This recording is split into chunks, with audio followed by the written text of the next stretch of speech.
General agreement on trade in services. तो सबसे पहले हम समझते हैं कि ट्रेड इन सर्विसेज का मतलब क्या होता है। देखिए, ट्रेड इन सर्विसेज यानी कि सर्विस का व्यापार, यानी कि the sale and delivery of intangible product या फिर export and import of an intangible product. Intangible product का मतलब कि ऐसा चीज़ जहाँ पर आपको कोई फिजिकल आइटम जो है आपको नहीं मिलता है। जैसे कि आप अगर शॉप पे जाते हैं और आप बिस्किट परचेज करते हैं तो आपको वहाँ पर बिस्किट मिलेगा, लेकिन सर्विस के केस में आपको जो है वहाँ पर कोई ना कोई आपको फैसिलिटी दी जाएगी, लेकिन आपको कोई फिजिकल गुड्स वहाँ पर आपको नहीं मिलता है।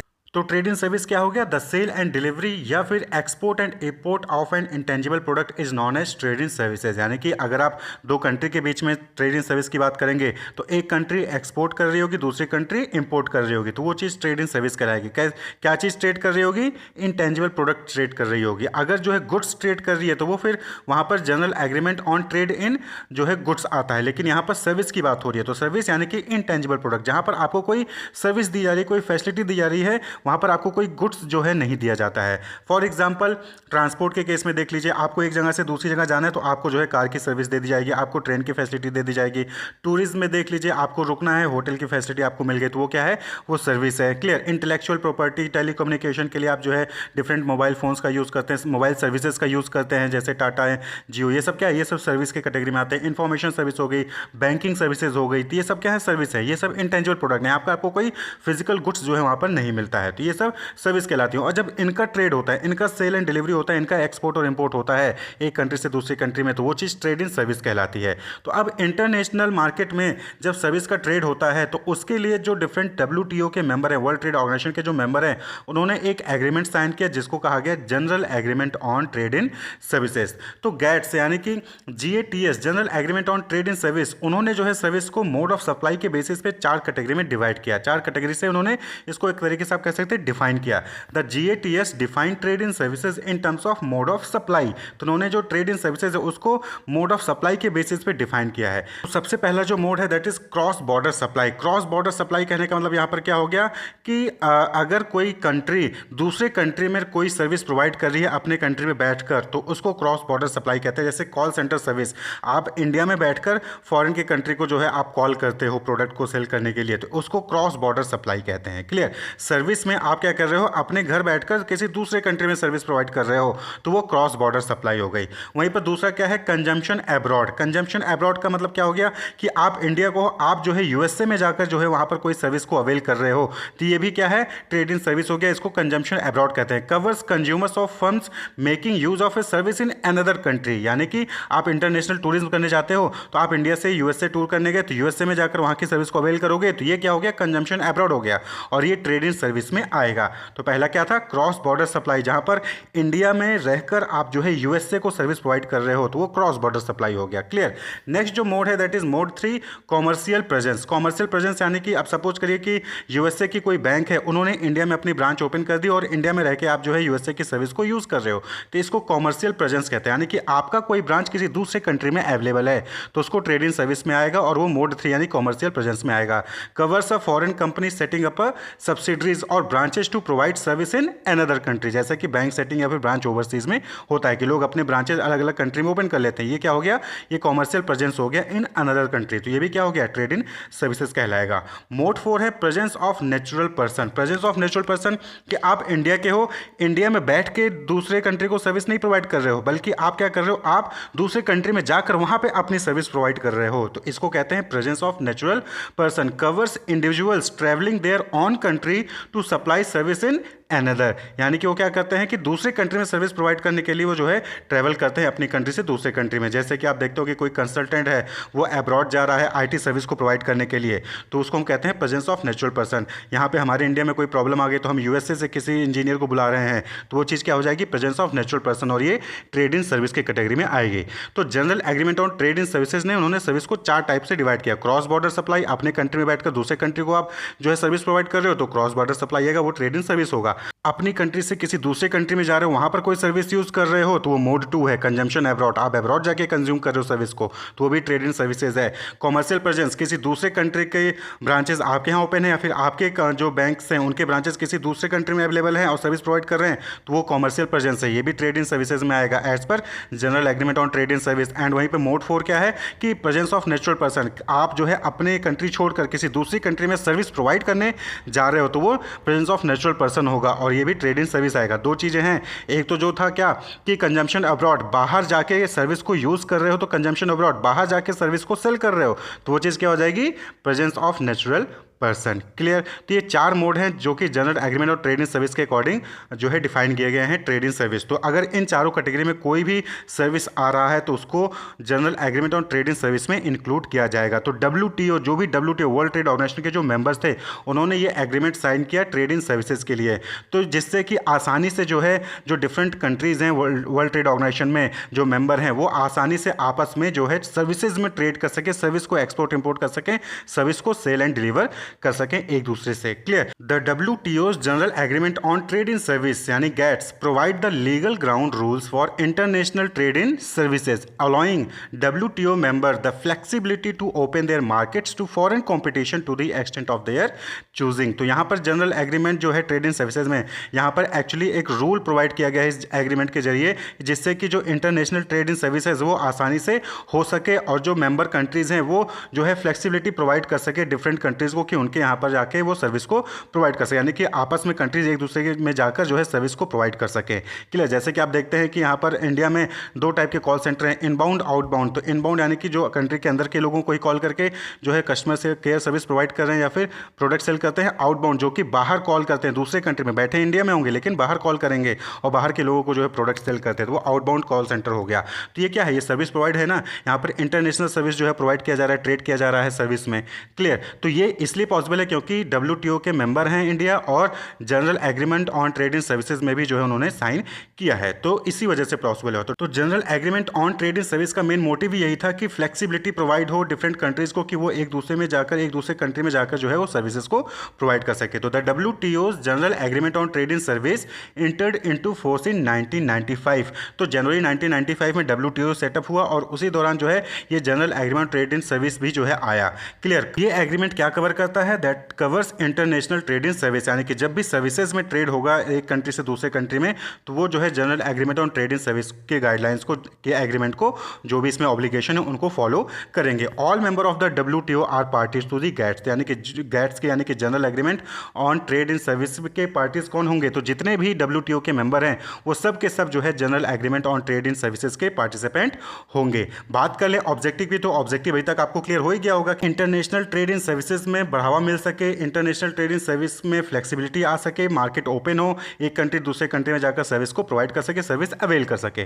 तो the objective are to create a reliable and predictable system of international rule for trade in service. तो इंटरनेशनल रूल बनाने के लिए कि सर्विस में ट्रेड कैसे करना है, एक कंट्री से दूसरे कंट्री में कैसे सर्विस में ट्रेड किया जाएगा, उसके लिए रूल बनाने के लिए जो है ये general agreement on trade in service बनाया गया। To facilitate the progressive liberalisation of service market, और सर्विस मार्केट को लिबरलाइज करने के लिए, ओपन करने के लिए कि एक कंट्री दूसरे कंट्री में जाकर सर्विस प्रोवाइड कर सके, सर्विस अवेल कर सकें, उसके लिए जो है ये रूल बनाए गए हैं। The GATS also applies to all services procured by all level of government, central, regional, local etcetera. यानी कि अब इंडियन गवर्नमेंट अगर सर्विस ले रही है तो सेंट्रल गवर्नमेंट होगी, वो कोई अवेल करे तो उस पर अप्लाई होगा। साथ ही साथ अगर यूपी गवर्नमेंट भी कोई सर्विस ले रही है किसी दूसरे कंट्री से तो वो भी जो है उस पर भी GATS अप्लाई होगा। तो ये आपको ध्यान रखना है, चाहे सेंट्रल गवर्नमेंट ले रही हो चाहे स्टेट गवर्नमेंट ले रही हो, तो ये GATS सब पे एप्लीकेबल होगा। Government remain free to decide which service sector they actually liberalise. यहाँ पर GATS में एक चीज़ यहाँ पर छूट दी गई है कि ये गवर्नमेंट का डिसीजन होगा कि वो किस सेक्टर को, किस सर्विस सेक्टर को लिबरलाइज करना चाहते हैं। यानी कि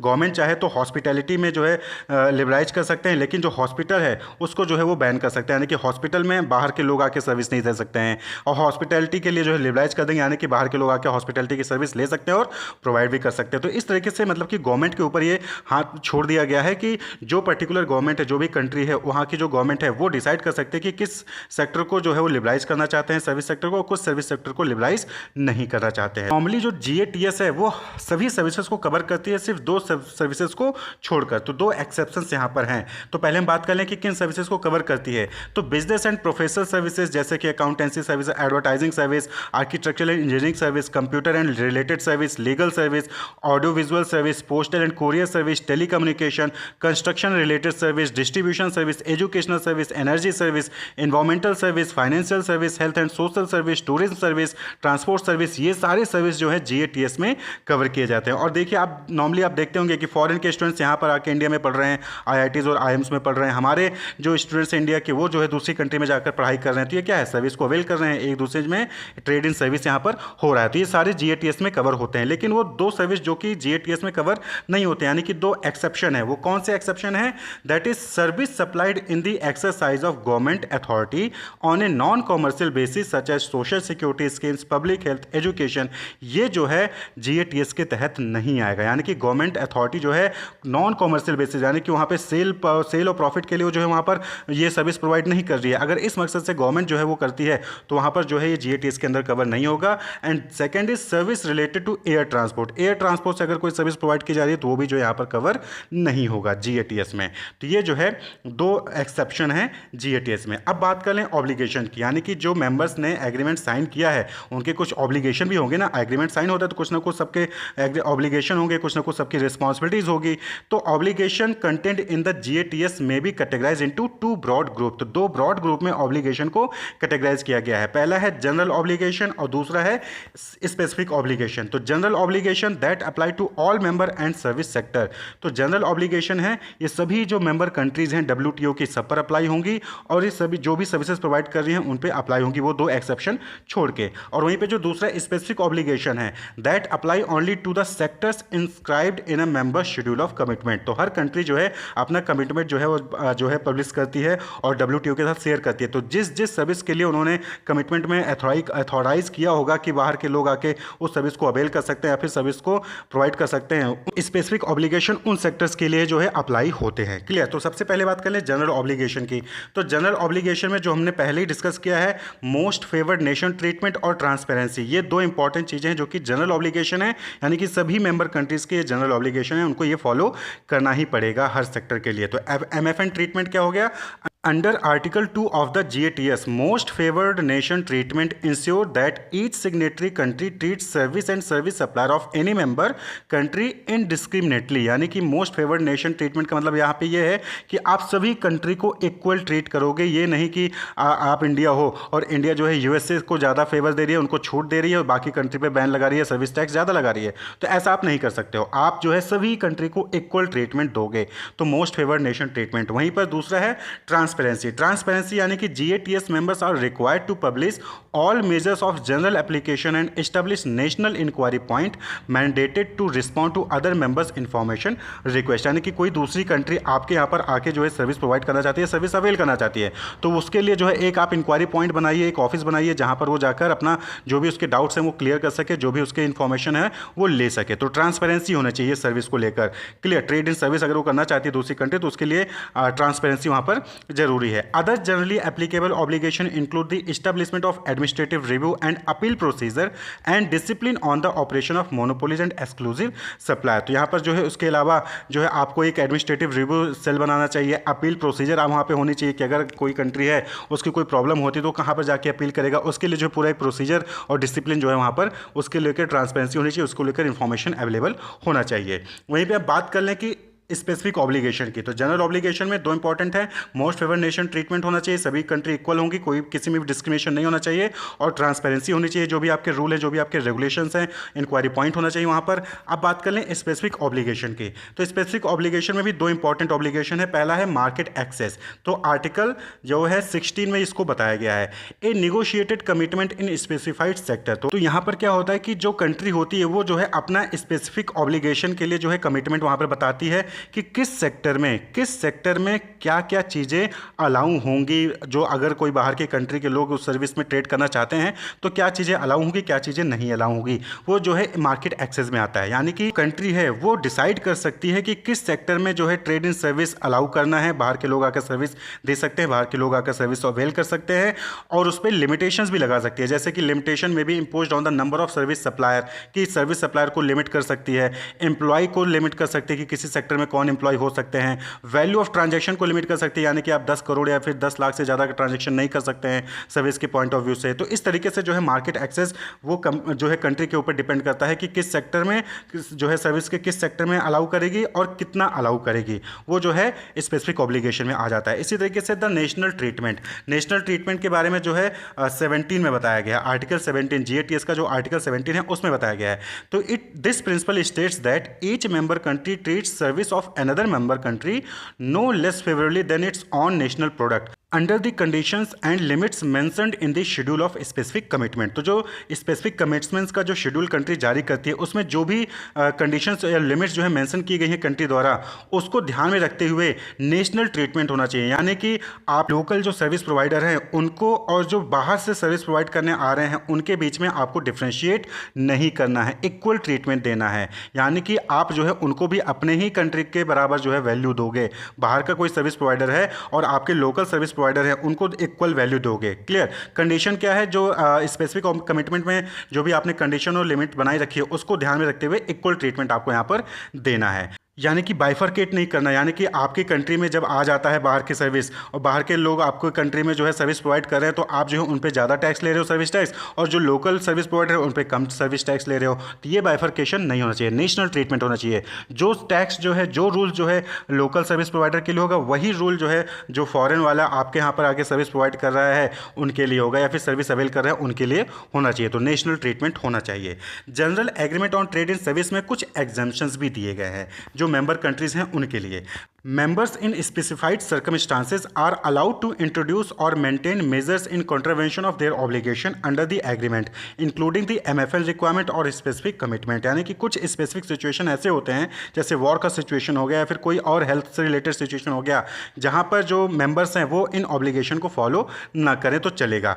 These circumstances cover measures necessary to protect public moral or maintain public order, protect human, animal or plant life or health, or secure compliance with laws or regulation not inconsistent with the agreement, including among other measures necessary to prevent deceptive or fraudulent practices। तो यहाँ पर कहने का मतलब ये है कि अगर कोई कंट्री है उसको लगता है कि बाहर की सर्विस की वजह से उसके यहाँ पे जो ह्यूमन है, एनिमल है, प्लांट लाइफ है, उसको जो है कोई नुकसान पहुँचने वाला है, पब्लिक ऑर्डर में कुछ जो है खलबली मच सकती है, या फिर जो है वहाँ पर एग्रीमेंट को कोई फॉलो नहीं किया जा रहा है, लॉ और रेगुलेशन जो है वो इनकन्सिस्टेंट है, तो उस केस में जो है इन ऑब्लिगेशन को वहाँ पर एग्जम्पशन मिल जाता है इन ऑब्लिगेशन से। Also, in the event of serious balance of payment difficulties, members are allowed to temporarily restrict trade on a non-discriminatory basis despite the existence of specific commitment। यानी कि अगर जो है बैलेंस ऑफ पेमेंट डिफिकल्टी है किसी country में तो वहाँ पर उन मेंबर को अलाउड होता है कि वो टेम्प्रोरी जो है कुछ महीने के लिए, कुछ साल के लिए जो है ट्रेड को रेस्ट्रिक्ट कर सकते हैं। क्लियर? तो ये जो है यहाँ पर एग्जाम्पशन दिया गया है। यानी कि अगर कुछ ऐसा सर्कमस्टांसेस आता है जिसकी वजह से ट्रेड इन सर्विस करने से आपको नुकसान हो रहा है या फिर आपके लोगों का नुकसान हो रहा है तो उस केस में आपको जो है इन ऑब्लिगेशन से एग्जाम्पशन है। कहने का मतलब यहां पर सिर्फ इतना सा है। क्लियर? तो इंडिया एंड GATS की बात करें तो इंडिया जो है शुरू से ही GATS का मेंबर है। Since general agreement on trade in service entered into force in 1995 India has been a signatory to it. तो इंडिया ने जो है अपना खुद का जो है डिफरेंट सर्विसेज के लिए जो है स्पेसिफिक कमिटमेंट के लिए जो है वहां पर लिस्ट जारी कर रखा है। अब जैसे कि कोई बाहर का बिजनेस विजिटर पर्सन इंडिया में आता है टेम्प्रोरी अपने सर्विस को प्रोवाइड करने के लिए for the sale of service और एंटरिंग इनटू एग्रीमेंट, या फिर जो है वो कोई कॉमर्शियल प्रेजेंस को जो है सेटअप करने के लिए आता है, तो उस केस में यहाँ पर क्या होगा, access is subject to the condition. यानी कि उसको जो है जो एक्सेस मिलेगा वो कुछ कंडीशन पे डिपेंड करेगा। पहला, representative of such service supplier और employees of such judicial person will not be engaged in making direct sale to the general public और इन सप्लाइंग सर्विस देमसेल्फ। यानी यहाँ पर कहने का मतलब क्या है कि अगर कोई बाहर से बिजनेस विजिटर इंडिया में आता है और वो जो है सर्विस या किसी एग्रीमेंट में साइन करने के लिए आता है है या फिर कोई कॉमर्शियल प्रेजेंस जो है सेटअप करने के लिए आता है, कोई ब्रांच ऑफिस सेटअप करने के लिए आता है, तो वो जो है डायरेक्टली किसी पब्लिक को जाके सेल नहीं करेगा। क्लियर, डायरेक्टली जो है पब्लिक को जाके सर्विस प्रोवाइड नहीं करेगा।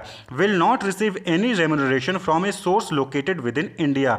जो है उस पर्सन को जो बाहर से आ रहा है, विजिटर पर्सन है, उसको इंडिया में किसी भी सोर्स से उसको कोई भी पेमेंट नहीं होनी चाहिए, रेम्यूनरेशन नहीं होना चाहिए। Entry for person in this category shall be for a period of not more than 180 days. और इस कैटेगरी में जो भी पर्सन आता है ट्रेड इन सर्विस के लिए, जो है दूसरे कंट्री से हमारी कंट्री में आ रहा है, तो ऐसे लोग 180 डेट से ज़्यादा इनको एंट्री भारत में अलाउ नहीं होगा। ऐसे ही सपोज करिए कि कोई कंट्री है बाहर की और वो जो है हमारे किसी गवर्नमेंट जो है अंडरटेकिंग या फिर पब्लिक सेक्टर इंटरप्राइज से जो है कोलैबोरेशन करना चाहती है, जॉइंट वेंचर पार्टनर करना चाहती है। तो इस केस में अगर 2 या 2 से अधिक कंट्री अप्लाई कर रही हैं तो उस कंट्री को प्रेफरेंस मिलेगा जो कि बेस्ट टेक्नोलॉजी जो है ट्रांसफर कर रही होंगी हमारी कंट्री में, तो उनको जो है प्रेफरेंस दिया जाएगा। तो ये क्या है? स्पेसिफिक कमिटमेंट है। स्पेसिफिक कमिटमेंट है स्पेसिफिक सर्विस प्रोवाइड करने के लिए। इसी तरीके से taxation laws for domestic and foreign service supplier as per the provision of the Income Tax Act 1961 shall apply।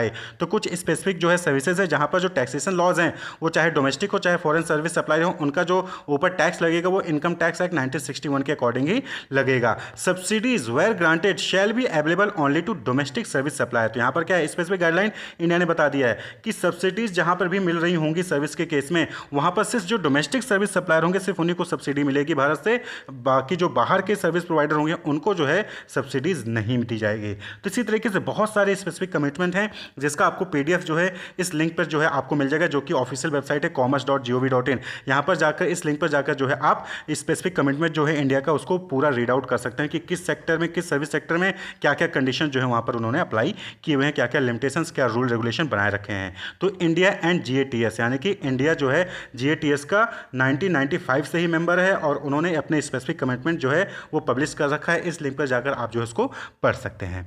Wish you all the best, keep watching.